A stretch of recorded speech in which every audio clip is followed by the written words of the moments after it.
भी चाहते हैं कि एबी अंजना म्यूजिक के ऑडियो वीडियो सबसे पहले आप तक पहुंचे तो लाल बटन को दबा करके चैनल को सब्सक्राइब जरूर करें और बेल आइकन को दबाना ना भूलें।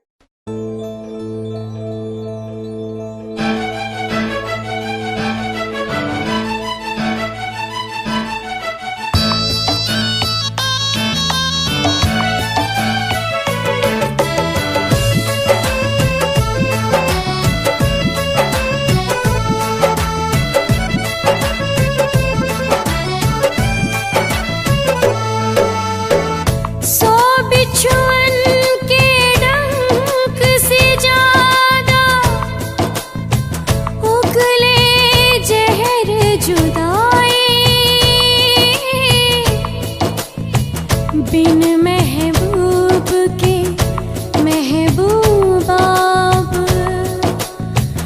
तड़प तड़प मर जाए। पल पल सतावी ऐसन जहरिया पियावे,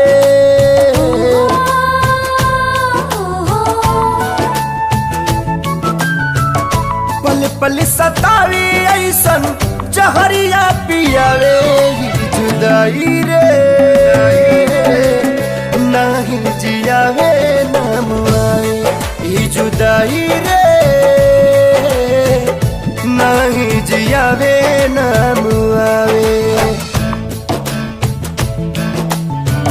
अपने ही लोग दिल पे छुरियां चलावे, ये जुदाई रे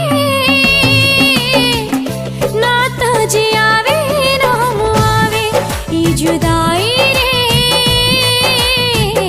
ना तो जियावे नाम आवे।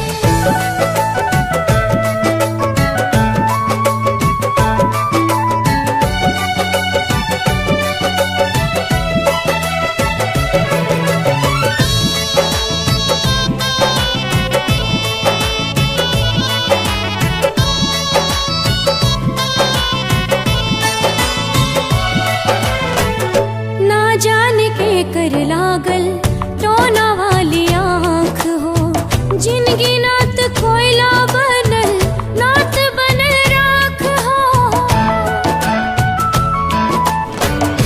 आईना के जैसे सपना हो गईल चूर हो, दिल में रहे वाला बाटे अखिया से दूर हो।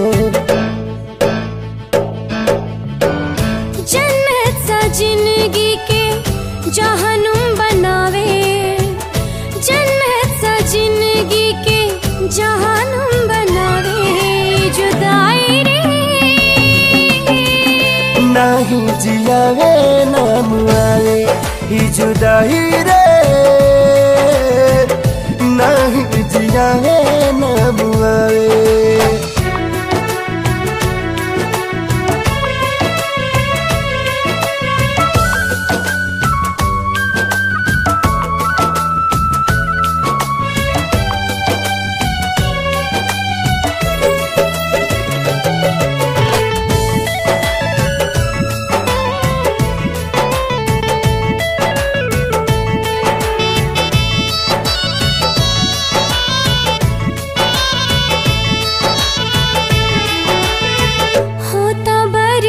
नाही हमदम से दूरी, जिए खाती उनकर दीदार बा जरूरी।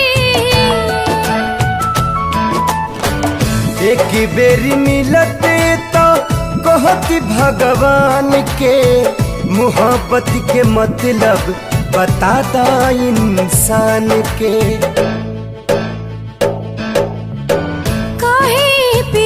के होके रास नाही आवे, काहे प्रीत के होके रास नाही आवे। ये जुदाई रे